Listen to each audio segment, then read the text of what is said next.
Okay, so this is our last topic, section 6.3. We're not going to do section 6.4. So this one's just proving identity, so this is the best part of all of it. All you have to do is solve it so that both sides are the same.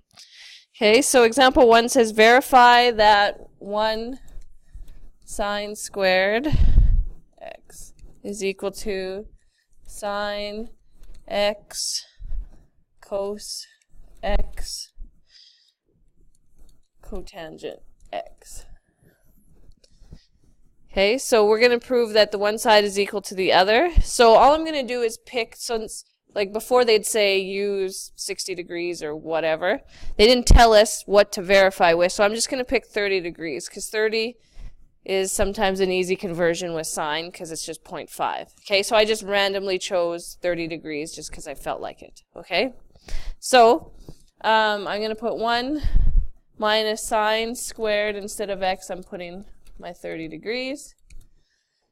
And then this will be sine 30, cos 30, and cotangent 30.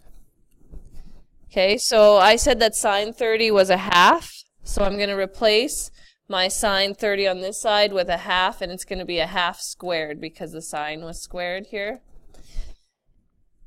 And then on my other side, sine 30 is a half times cos 30. If I look at my unit circle, I get root 3 over 2. And cotangent 30 is root 3 over 1.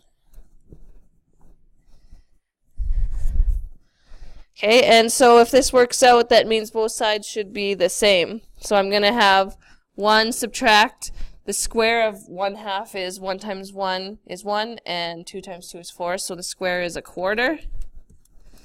So 1 minus a quarter, so if I had $1, I took away a quarter, I'd have 3/4 left in my pocket. And then my other side, I have to multiply all the tops. So 1 times root 3 is root 3, times root 3 is root 9, and the root of 9 is 3, right? So this top is 3, and then this bottom is 2 times 2 is 4 times 1 is 4. So I did get 3/4 is equal to 3/4. Okay, so I just verified that the left side does equal the right side. Okay, so the second part of this example says now we're going to prove that the one side equals the other. So when we prove it, that means we take one side and we change it until it looks like the other side. And you can change both sides if you need to, but usually we try to work with one complicated side and we try to get it to a more easier side. Okay, so again we have 1 minus sine squared is equal to sine x, cos x, and cot x. And so 1 minus sine squared, does anybody know what that is, what we can change that to? If we looked at our Pythagorean identities, remember our Pythagorean one is sine squared plus cos squared is equal to 1. So if I subtracted the cos squared over, minus cos squared, I would actually have sine squared is equal to 1 minus cos squared. Okay, remember we can change these however we want mathematically. And again, if I had this, I could subtract sine squared if I wanted. And so we would find out that cos squared is actually equal to 1 minus sine squared. And that's the one we're going to replace this with. Okay, because 1 minus sine squared, we can just write it as cos squared to make it easier. So we'll put this to cos squared, and then we'll try to get the other side to equal cos squared. So what should we change on this first, the sine, the cos, or the tan on that other side? Or cotangent, sorry. Anything pop out in anybody that we could change? Okay, cotangent because it's the weirder one out of them. And cotangent is what? Does anybody remember? Cos over sine, because tan is sine over cos. So this one will be cos over sine. Okay, so you'll notice we have a sine in the top and the bottom, so we can cross those guys off, and we have a cos times a cos, which is a cos squared, which is what we needed. So both sides equal.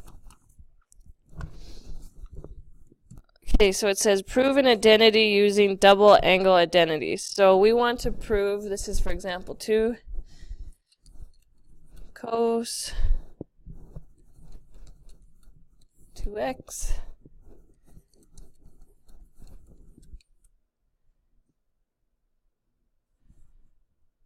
oh, I forgot the first piece. It's equal to tan. So we're trying to prove that tan is equal to 1 minus cos 2x over sine 2x. Okay, so when I see that cos 2x, I would look at my double angle identities. And remember, there's 3 options for cos on our double angle identities. Those are on our section 6.2 notes. There's 3 options. There's a cos option, there's a sine and cos option, and there's a sine option. Okay, so which one do you think we should go with if we're changing this cos 2x? What should we change it to? Yeah, because it'll match with the sine on the bottom, hopefully. Okay, so we'll leave the 1 in front, and now we're changing the cos 2x is the same thing as 1 minus 2 sine squared x, because that's on our double angle identity. So we just replace the cos 2x with what it equals, which is 1 minus 2 sine squared x. And then we still have, well, we might want to change, what could we change the sine 2x to? There's only one option on our double angle identities. The only option to change it to is 2 sine x cos x. Okay, so now this negative's going to go into both pieces of the bracket. So I'll have 1 minus 1 plus 2 sine squared x all over 2 sine x cos x.